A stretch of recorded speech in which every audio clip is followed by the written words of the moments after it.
So what is SA node? So it is often called as the natural pacemaker, and it is a small cluster of specialized cell that is located at the right atrium.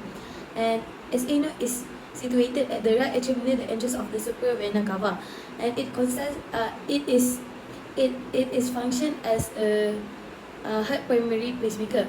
SA node usually generate electrical impulse at a rate of 60 to 100 beat per minute in a healthy individual.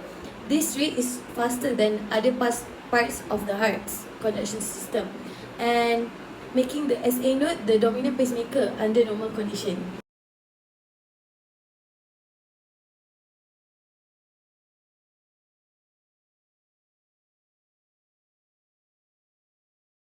So in each beat at our heart will begin at the right atrium. So at the right atrium there is SA node. So SA node, the function is to fire and send an electrical impulse across the atrium, leading to the contraction and the filling of the ventricle with blood. And it also represents as atrial systole. Atrial systole is also known as atrial depolarization, which represents the P wave.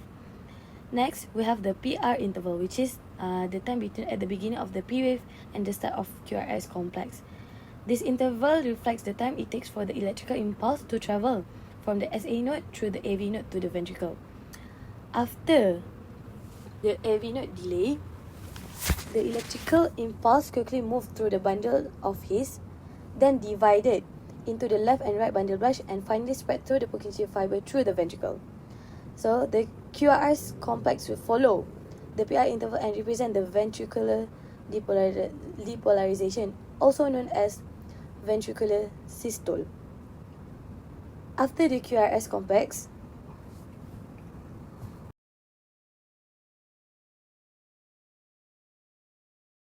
there is a ST segment, which is it is a short pause between the ventricular depolarization and repolarization. This segment represents the initial phase of ventricular repolarization and the process that prepares the ventricle for the next contraction. After that, we have the T wave, which reflects the ventricular repolarization. And during this time, during T wave, ventricle is in diastole. And lastly is QT interval. So QT interval is a span of time from the start of the QRS complex to the end of T wave. This interval encompasses both depolarization and repolarization of the ventricle, and it is very important to measure it because a prolonged QT interval can increase the risk of life-threatening arrhythmia such as Torsade de Pointes. What is SA node dysfunction? So basically, SA node dysfunction is also known as sick sinus syndrome, which is SSS. It's a group of heart rhythm disorder that caused by the improper functioning of the SA node, which is the heart's natural pacemaker. If the SA node fail to initiate or transmit the electrical impulse consistently, it will lead to abnormal heart rhythm that will show on the ECG. There is a few symptoms that can be seen in patients who have sinus node dysfunction. First is fatigue. So it happens because of the reduced heart rate from sinus bradycardia, which means less oxygenated blood reach to the body and brain, which can cause the patient feel very persistent tiredness and lack of energy even during mild activity. Second is dizziness. So this happens because of the low or irregular heart rate, which can cause a drop in blood pressure, making patient feel unsteady or faintness. Thirdly is syncope. It usually happens in severe cases. It happens when there is severe episode of bradycardia, sinus pulse or SA exit block, which can cause reduce of blood flow to the brain, and this can cause temporary loss of consciousness to the patient. And lastly is palpitation. Patients who have palpitation happen because of bradycardia tachycardia syndrome.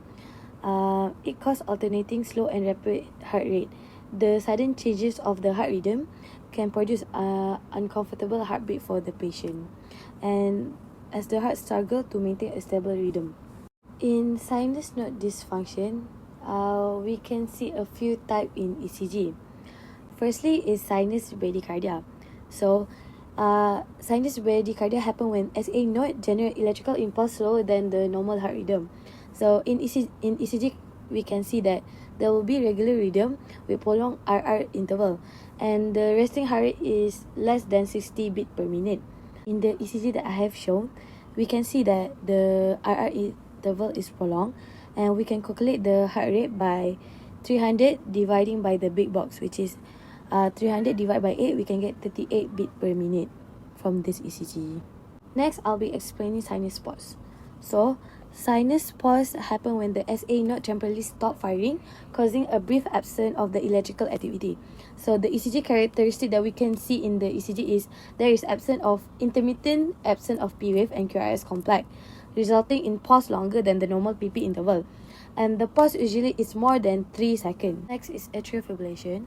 So the characteristic of ECG that we can see is firstly, usually they have irregular rhythm, no P wave, QRS complex is less than 120 milli per second, which is narrow QRS complex, and they have fibrillatory wave, which can either be fine or coarse. Usually in patients who have SA node dysfunction, they have atrial fibrillation with bradycardia. In this ECG, we can see that there is atrial fibrillation with a slow ventricular response.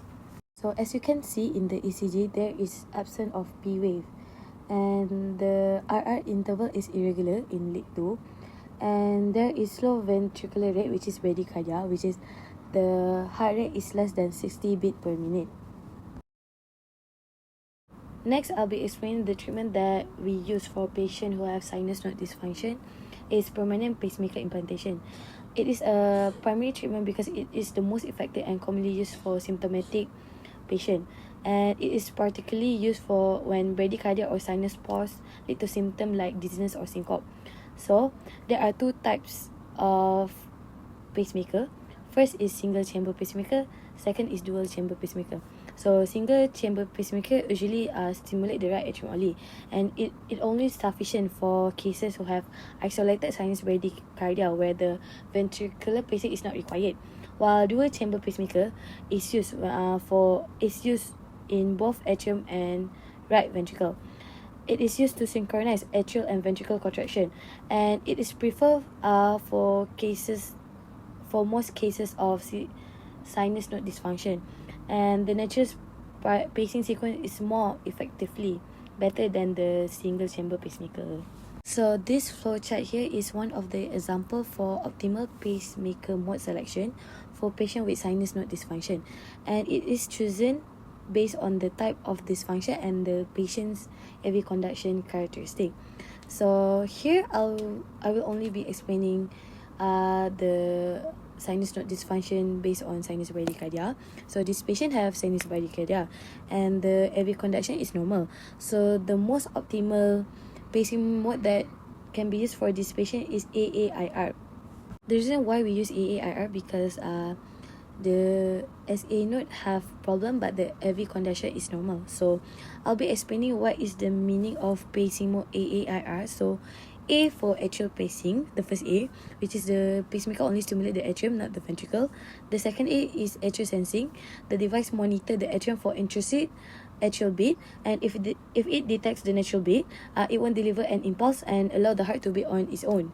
And the third way is I, which is inhibit, which when the pacemaker sense an intrusive atrial beat, it will inhibit and ensure that the pacemaker doesn't interfere with the natural beat. And the last word is R, which is rate response. So when there is R in the pacing mode, the pacemaker can adjust the pacing rate in response to physical activity, which is the sensor in the pacemaker detect the changes in the body movement, or there is other indicator of increased activity, and it can increase the pacing rate to support the body needs. AAIR is a mode pacing that used in single chamber pacemaker. The next example is the patient have sinus bradycardia, but she have AV conduction sluggish, which indicate that the AV conduction is unreliable and the atrial pacing alone may be insufficient. So the most recommended pacing mode is DDR, which is use the dual chamber pacemaker. So DDR is a dual chamber rate responsive mode that paces both the atrium and ventricle when needed. So it senses both chamber and maintains the AV synchrony by providing ventricular pacing, support in cases of incomplete AV conduction. Now I'll be explaining the DDR mode. So the first D means dual chamber pacing, which means that the pacemaker is capable to pace both atrium and ventricle. And the second D is dual sensing, which means that the device can sense the electrical activity in both chamber. This is important for determine that whether if the pacemaker need to initiate a beat or allow the heart's natural rhythm to occur.